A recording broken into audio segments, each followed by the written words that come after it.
अंग्रेजी के बारे में बताएंगे हम लोग। जब आप लोग और पढ़ोगे तभी और आएंगे।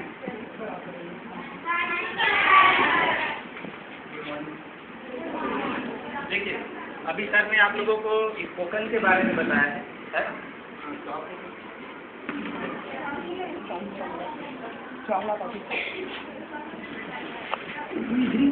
उधर तो नहीं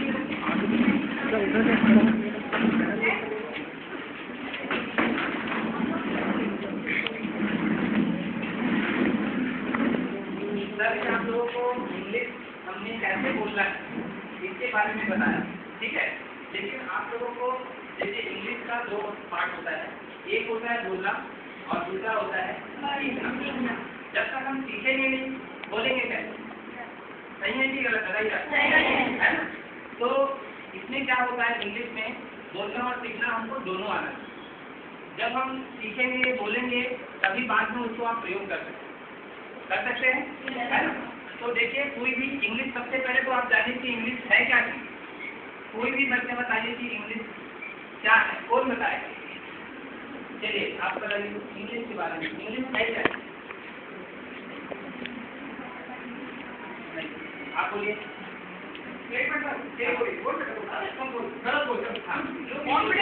कॉन्फिडेंस लाइए, अभी जो जानते हो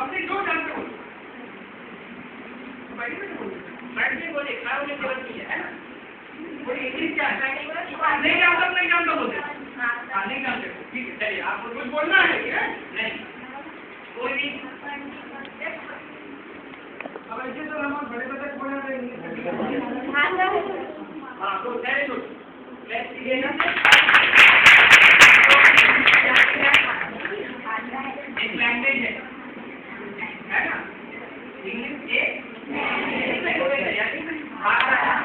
तो देखिए, इंग्लिश जानने के लिए आपको भाषा जानना जरूरी है ना।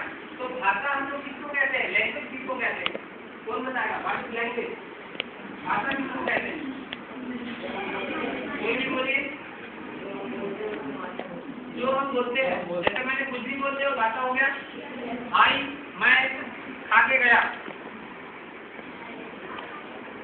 आई भी बोला हूँ, मैं भी गया हूँ, खा के गया बोला, ये भाषा है कहीं? नहीं, बोली भी नहीं होगा ना, आई भी तो लग रहा है उसमें। बताइए, कोई भी बताइए। देखिए, भाषा क्या चीज होता है? भाषा एक ऐसा माध्यम है जिसके द्वारा आप अपने विचारों को, भावनाओं को दूसरे के सामने व्यक्त कर सकते हैं, ठीक है।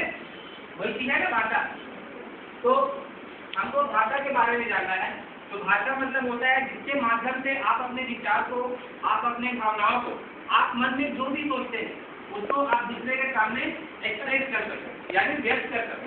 जब तक आप अपने विचारों को व्यक्त नहीं कर पाएंगे तो वो आपको, समझ लीजिए, आपको भाषा नहीं आती, ठीक है। तो ये चीज होती है। तो भाषा जो हम लोग पढ़ते हैं लैंग्वेज, है ना, लैंग्वेज के लिए हमको क्या क्या चीज, तो जैसे हम लोग वजन कहते हैं किसी चीज, तो वजन को नापने के लिए इकाई होती है। इकाई क्या है? वजन किसमें नापा जाता है? तराजू में। उसकी इकाई पूछ रहा हूँ मैं, केजी होता है ना। जैसे दूरी है, डिस्टेंस है, डिस्टेंस को किसमें नापते हैं? मीटर, है ना। ऐसी हर चीज की इकाई होती है।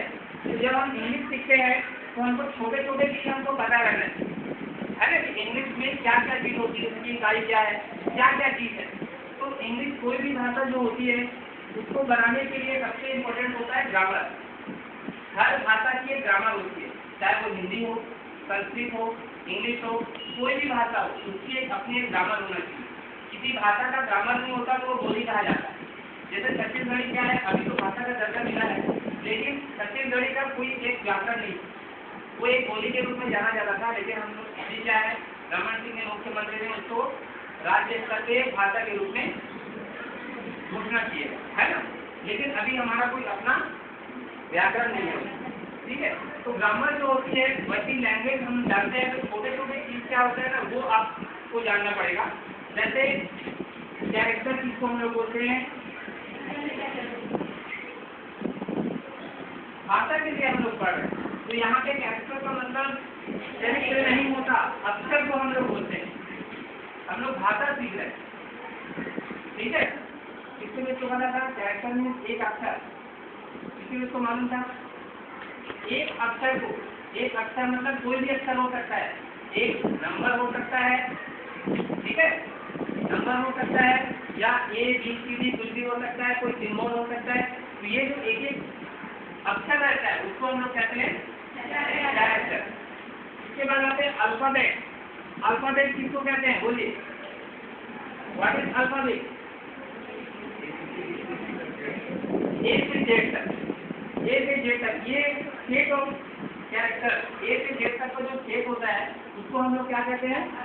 अल्फाबेट, ए टू जेड, ठीक है। वैसे नंबर किसको कहते हैं? नंबर 0 से 9 तक के आते हैं, है ना। तो ऐसे छोटे ये सब को मिलके जब छोटे छोटे अक्षर को हम लोग मिलाते हैं तो क्या बनता है? वर्ड, वर्ड बनता है ना। जैसे यहाँ पे आपने लिखा DOG डॉग, TAT कैट, जैसे हमें TABL टेबल, ऐसा लिखते हैं, ठीक है। तो अब ये चीज पूछता हूँ मैं, हम लोग वर्ड किसको कहते हैं? शब्द किसको कहते हैं? शब्दों के समूह को शब्द कैसे कहें?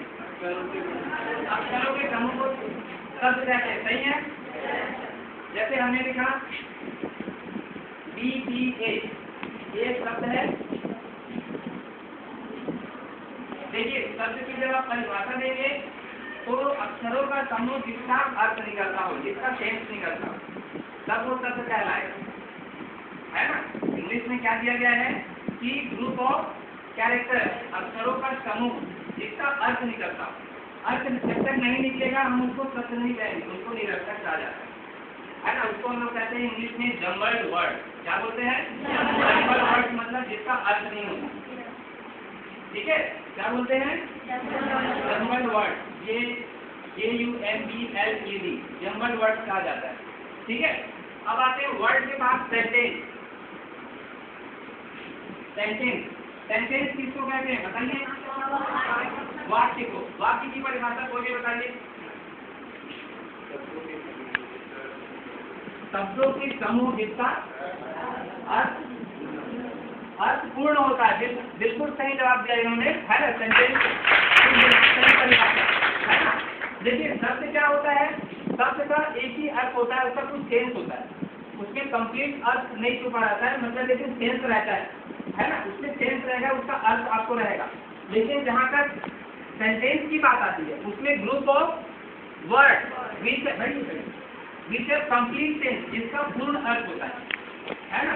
शब्दों का समूह जिसका पूर्ण अर्थ होता है उसी को हम लोग